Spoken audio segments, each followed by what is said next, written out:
A la hora de hablar de la filosofía, del pensamiento y de la observación, recordemos lo que decía John Dewey.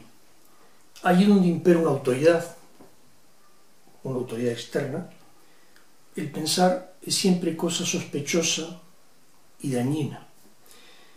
Y es así.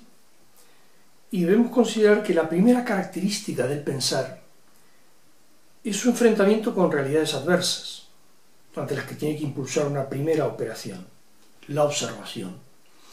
No hay pensamiento sin observación. Y en esto de privilegiar la observación a la hora de pensar, como primer paso para vernosla con la realidad, hay que recordar que hasta hace muy poco tiempo la filosofía no ha ayudado nada. Como escribe John Dewey, nada ha perjudicado tanto al éxito de la tarea del pensar como el hábito de tratar a la observación como cosa aparte, que no tiene nada que ver con el pensar, como cosa aparte, diríamos, y anterior al pensar. Y también ha perjudicado al éxito de la tarea del pensar el concebir el pensamiento como algo que puede realizarse dentro del cerebro sin incluir la observación de nuevos hechos como parte de sí mismo. Ese tipo de pensamiento, que sustituye la investigación de las características de la situación que produce el desacomodo por una sucesión emocionalmente agradable y racionalmente sólida de supuestos, lleva al tipo de idealismo que se conoce como sonambulismo intelectual. Sonambulismo intelectual, que crea una clase de pensadores que se mantienen alejados de la práctica, alejados y distantes de ese trámite molesto, ¿verdad?, que es la observación.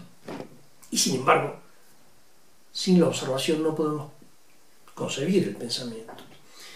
Ese aislamiento del pensar, que lo condena a encontrar soluciones en el propio pensamiento, que son tal vez soluciones perfectas, emocionalmente agradables, pero adolecen de un solo defecto, un defecto de fábrica, no tienen nada que ver con la realidad, y sustituyen la realidad por construcciones que pueden ser muy racionales, pero, insisto, no tienen nada que ver con la realidad. Y es que la trágica división, dice el filósofo, la trágica división entre teoría y práctica tiene consecuencias. Sin observación no hay diagnóstico, sino su simulacro. Y sin diagnóstico no hay ni puede haber solución. Por lo tanto, modificación y perfeccionamiento de lo que consideramos deficitario en algún sentido. Y esto afecta a la teoría de la verdad, pues nos lleva a considerar los sistemas como hipótesis y los dogmas rígidos como algo a evitar, porque paralizan el pensamiento. Los dogmas y el pensamiento, yo diría que en una cultura son realidades que están en una relación de restricción conjunta, de modo y manera que a más de uno necesariamente menos de otro. A más dogma, menos pensamiento. A más pensamiento, menos dogma. Y es que en esta teoría, la teoría instrumental del pensar, el conocimiento se inicia con observaciones concretas que definen el problema, que lo aíslan y lo definen, y que terminan con observaciones específicas que ponen a prueba una hipótesis para resolverlo. Mediante un movimiento de abstracción, el pensamiento consigue que una experiencia sea aplicable a muchas otras.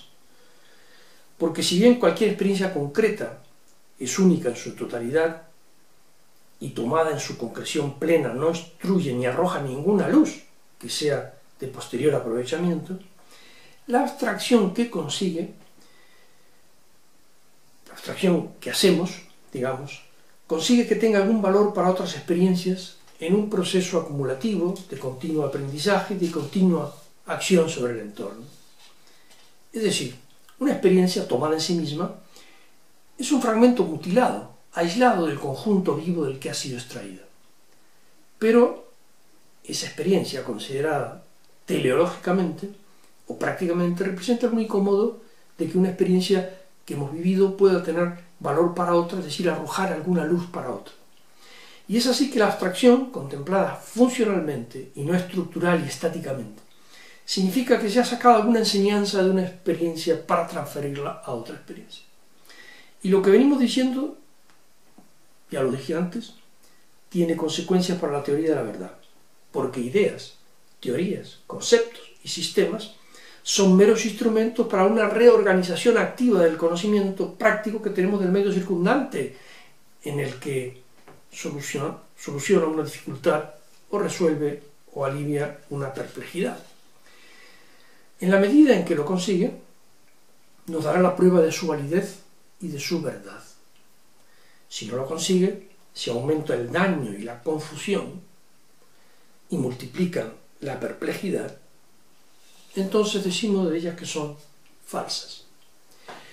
Y si ese concepto de verdad ha molestado a algunos, es porque han identificado la verdad con una mera satisfacción personal puramente emotiva, o por una finca clausurada en el pasado, en el cual solo pueden ingresar algunos que son intérpretes privilegiados de esa verdad, ya sea en el ámbito de la religión o de la ideología, como pasaba con el Partido Comunista de la Unión de Repúblicas Socialistas Soviéticas, ¿no? Que era como una iglesia que conseguía descifrar aquella dogmática marxista.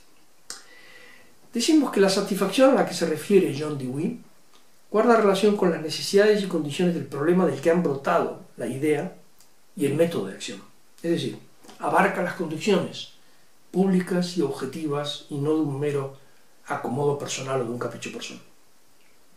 Y hay otro obstáculo para la correcta recepción de ese nuevo concepto de verdad, basado en su utilidad, y la herencia cultural en la que no solo se ha dividido la existencia en dos reinos, el reino elevado del ser perfecto y el reino inferior de la realidad aparente fenoménica, ha pensado en la verdad y en la falsedad como en propiedades fijas y estáticas de las cosas mismas. La realidad suprema sería el verdadero ser, en tanto que la realidad inferior e imperfecta es un falso ser. Eso es un obstáculo para la recepción correcta del nuevo concepto de verdad. El concepto pragmático de verdad rechaza esa división, que tiene consecuencias cognitivas y también consecuencias políticas, y que paraliza el pensamiento. Porque el concepto medieval de verdad se identificó en la práctica con el dogma autoritario y con la autoridad política que lo administraba. Los textos antiguos tenían un prestigio incomparable. Y la relación del lector con aquellos textos no era, y no es, porque ese concepto de la verdad todavía está en el entorno, la relación del lector con los textos no es de señorío, es de sumisión, es de vasallaje, es de la renuncia a la crítica. Bien, insisto, el concepto medieval de la verdad se identificó con el dogma autoritario y con la autoridad eclesiástica, política en definitiva, que lo administraba y que lo administra. Y es que, como dice John Dewey, cuando una sociedad estima de manera prioritaria el orden y la estabilidad, cuando solo encuentra riesgos en el cambio, busca un cuerpo fijo de verdades superiores que apuntalan ese orden. Por lo general lo encuentran en el pasado, un pasado infinito, de infinito prestigio, al que se regresa una y otra vez en demanda de explicaciones, de justificaciones para cosas que ocurren en el presente. Insisto, encuentran ese principio legitimador del orden establecido en un pasado prestigioso. El futuro es perturbador, el futuro es la sede de la incertidumbre, urge conjurar esa incertidumbre, ¿no? Y la manera de meter en cintura ese futuro es recurrir al pasado. La crítica es un peligro.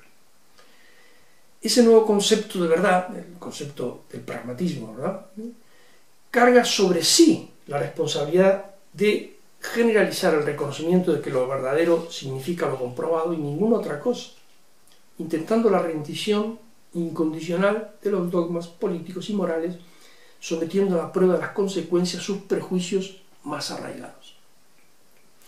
Y esto es relevante. Esto es relevante por cuanto supone un cambio en el ejercicio de la autoridad y en los métodos sociales de adoptar decisiones que afectan a los ciudadanos.